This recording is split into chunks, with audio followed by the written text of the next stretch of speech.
I should now like to introduce Ellen Schall, Dean of the Robert F. Wagner Graduate School of Public Service, who will present the candidate for the Doctor of Laws. Will Trustee Khaldoon Khalifa Al-Mubarak please escort the candidate to the lectern?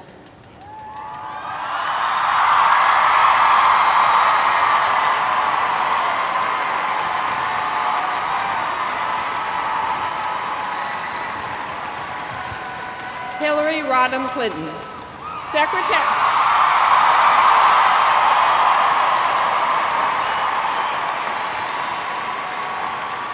Secretary of State of the United States.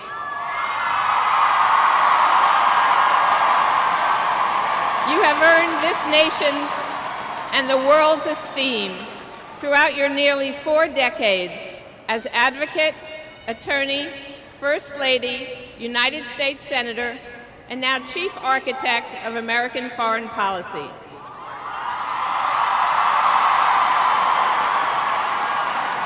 Educated at Wellesley College and Yale Law School, you have, with discipline and passion, warmth and wit, brought your keen intellect and sound judgment to bear upon critical public issues, and infused your many distinguished efforts with elegance and power.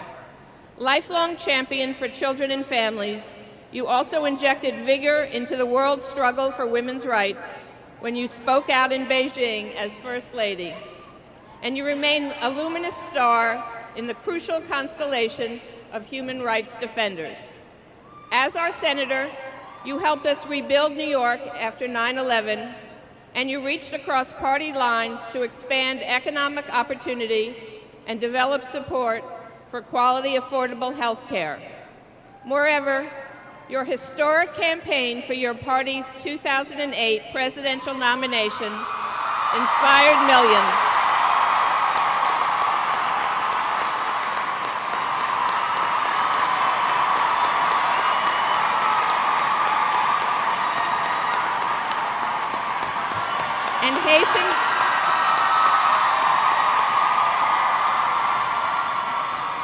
And hasten the day when a woman will hold the highest office in the land.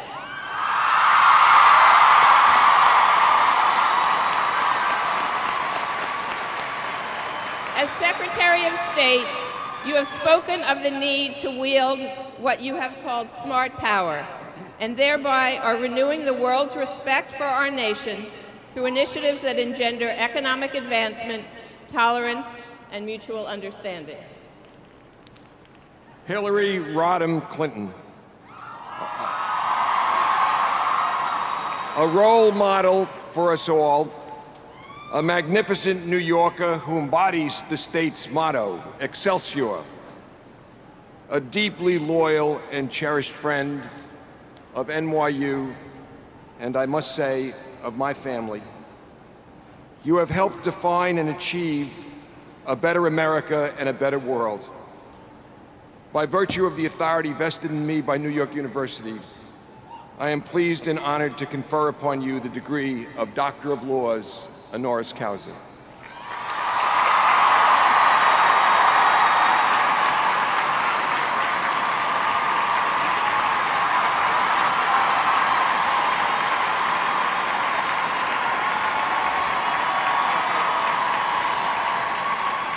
Ladies and gentlemen, I am pleased to introduce the Honorable Hillary Rodham Clinton, Secretary of State, who will respond on behalf of the honorary degree recipients.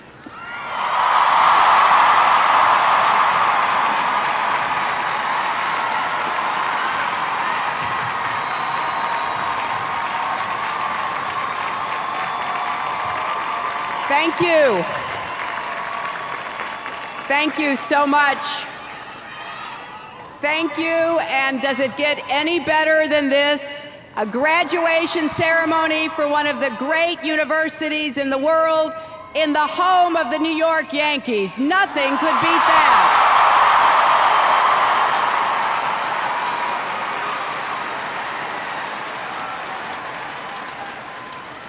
And thanks to all of you for cheering a visitor. I didn't realize that was permitted in Yankee Stadium. I am honored to receive this degree, and on behalf of the other honorees, I say thank you. Thank you for giving us this singular privilege of being part of this commencement ceremony. As I look out at this huge crowd of graduates, family, and friends, I can only reflect on what an extraordinary moment in history you are receiving your degrees. A moment in time of our country and the world where your talents and your energy, your passion and commitment is more needed than ever. There is no doubt that you are well prepared for a world that seems somewhat uncertain, but which will welcome the education that you have received on behalf not only of yourselves and your families, but your communities and your country. As Secretary of State, I am well aware of the challenges that we face. You, as new graduates in your generation, will be up against those challenges: climate change and hunger, extreme poverty and extreme ideologies, new diseases, and nuclear proliferation. But I am absolutely convinced that you and we are up to the task. There is no problem we face here in America or around the world that will not yield to human effort, to cooperation, to positive interdependence that makes clear humanity is going on, our challenges are ones that summon the best of us, and we will make the world better tomorrow than it is today.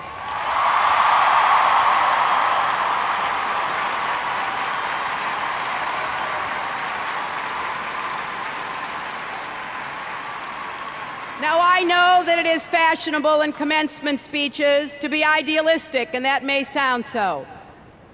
But at the root of my conviction is a strong sense of reality. Because you see, I don't think we have a choice. We can sit on the sidelines, we can wring our hands, we can retreat into cynicism, and we know what the results will be.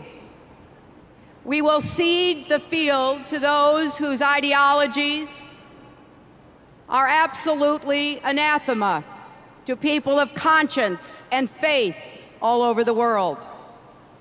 So our positive interdependence, which is a fact, will prepare us to meet these challenges, but they can no longer be seen just as government to government.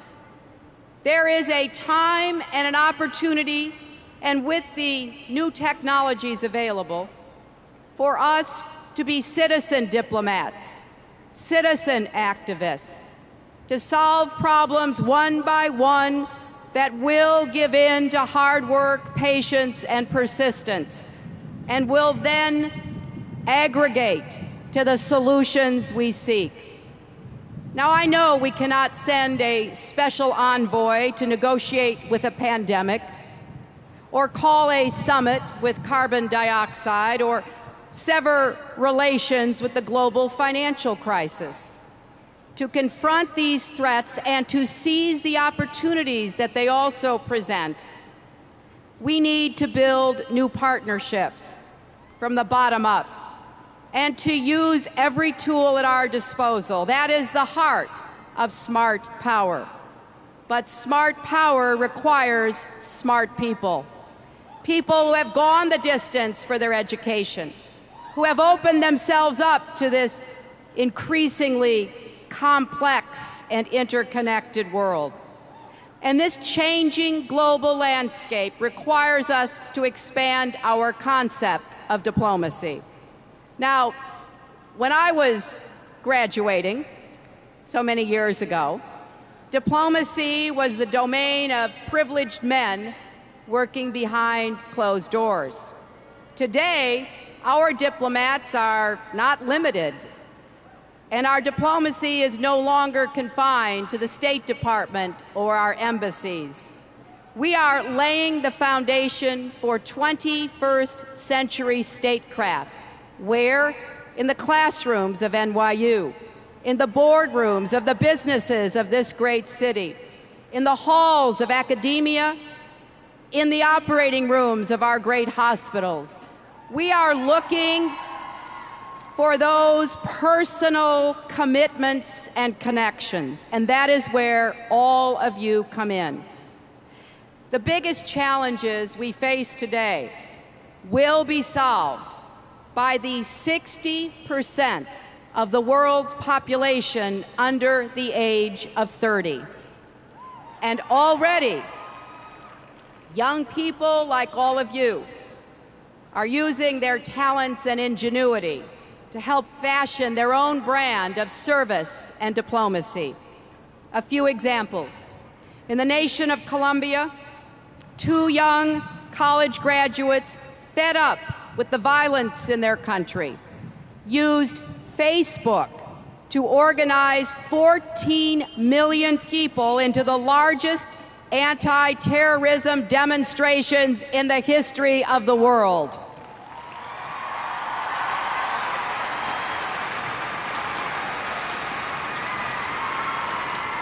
In a few short weeks, their peaceful efforts did as much damage to the terrorist networks as years of military action.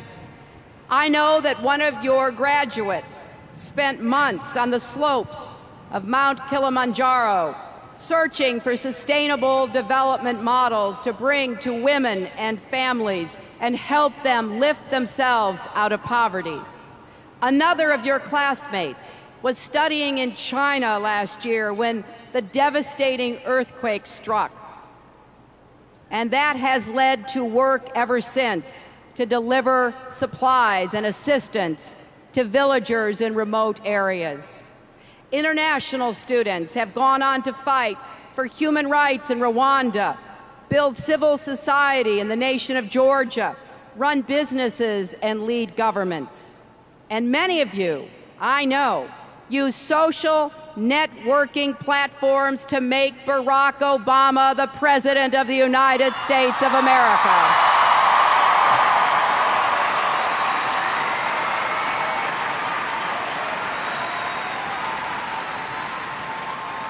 President Obama and I deeply understand how important it is for the young people of our country, but the young people of every country, to be given the opportunity to translate your beliefs and ideals into service and action.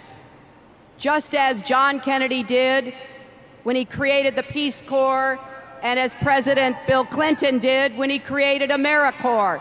This is in the tradition of citizen service. So we need to figure out ways to prepare all of our institutions of government, including and especially the State Department, to harness the efforts of those who do not enter the Foreign Service, but still engage in your own type of foreign service. Our State Department personnel are skilled, dedicated, passionate, and effective. And for those of you still looking for jobs, we are hiring a new generation of diplomats. I hope many of you will join our ranks in the Foreign Service and the Civil Service, but I know that not all will choose to become professional diplomats, and I also know that the State Department alone cannot tackle these great problems. So my message to you today is this: be the special envoys of your ideals. Use the communication tools at your disposal to advance the interests of our nation and humanity everywhere. Be citizen ambassadors, using your personal and professional lives to forge global partnerships built on a common commitment to solving our planet's common problems. By creating your own networks, you can extend the power of governments to meet the needs of this and future generations. You can help lay the groundwork for the kind of global cooperation that is essential if we wish in our time to end hunger and defeat disease, to combat climate change, and to give every child the chance to live up to his or her God-given potential.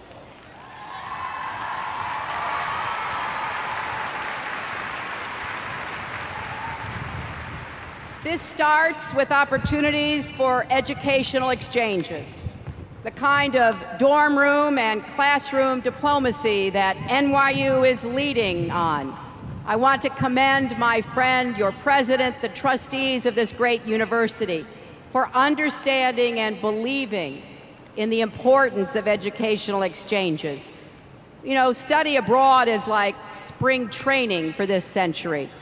It helps you develop the fundamentals, the teamwork, and the determination to succeed.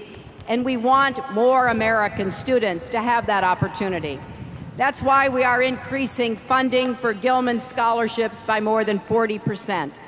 More than 400 New Yorkers have used Gilman scholarships to spend a semester abroad, including 9 students from NYU last year. Now, of course, study abroad is a two-way street, and we should bring more qualified students from other countries to study here.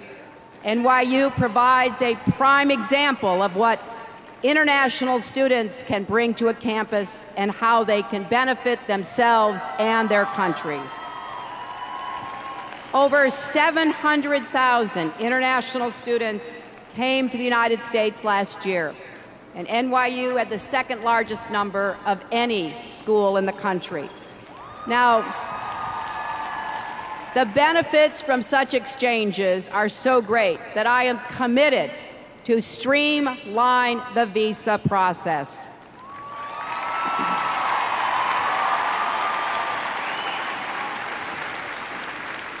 Particularly for science and technology students, so that even more qualified students will come to our campuses in the future. We're also doing more to marry technology with global service. That's why today I am pleased to announce that over the next year, the State Department will be creating virtual student foreign service internships to harness the energy of a rising generation of citizen diplomats. Working from college and university campuses, American students will partner with our embassies abroad to conduct digital diplomacy that reflects the realities of the networked world. And you can learn more about this initiative on the State Department's website.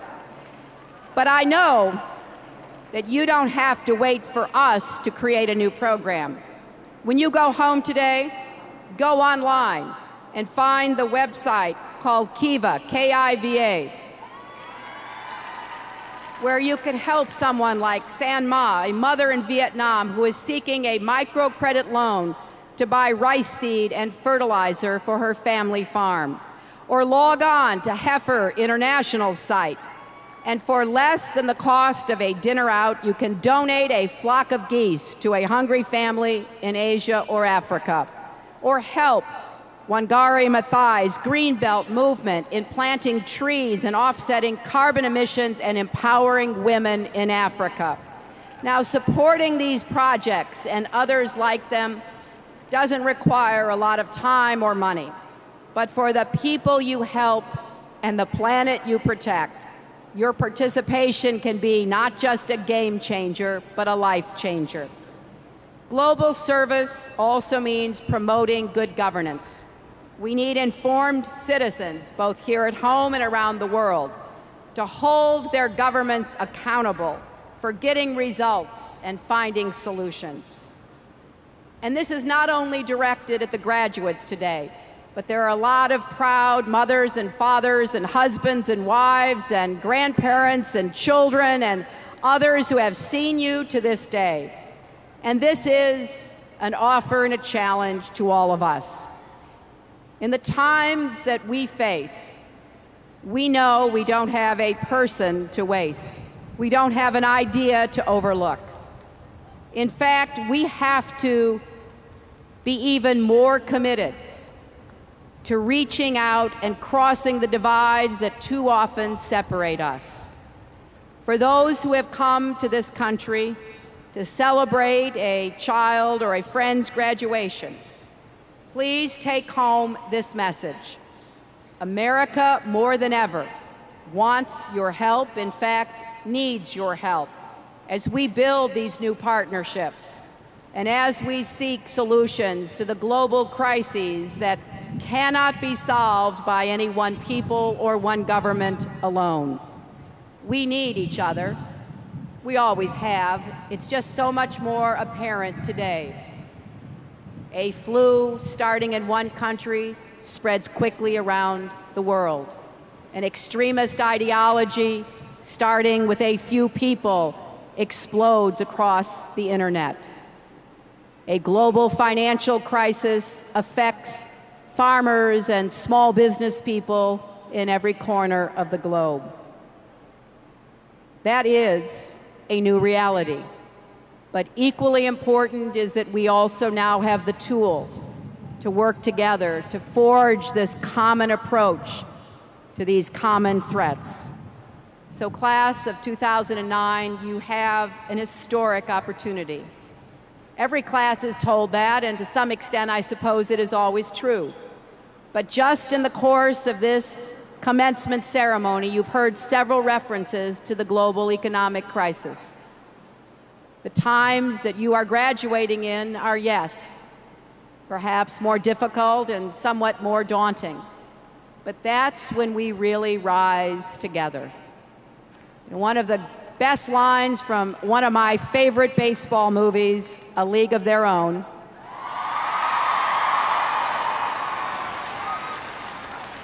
said it well. If it were easy, anybody could do it.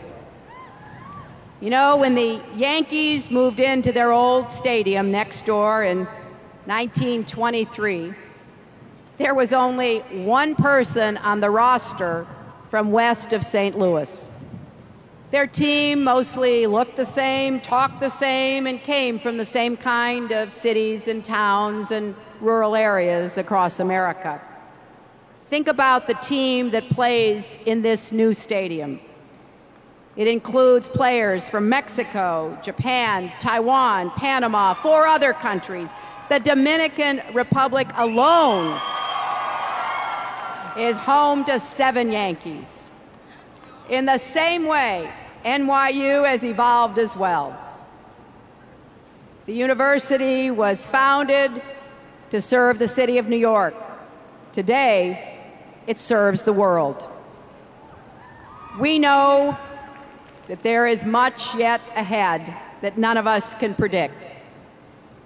There is no way to stop change. Change will come. What is unknown is whether it will bring progress or not. But you have done what you needed to do to get the best insurance policy you could, and that is an NYU education. And so, armed with that education, I have every confidence that you will not only succeed by the dint of your own hard work and effort, but you will contribute far beyond your own personal needs. This is your moment. You've made it to the big leagues, and you are up to bat. Go out and give us a future worthy of this great university, of this great city, of this great country, and of the world we all wish to create together. Thank you, congratulations, and Godspeed.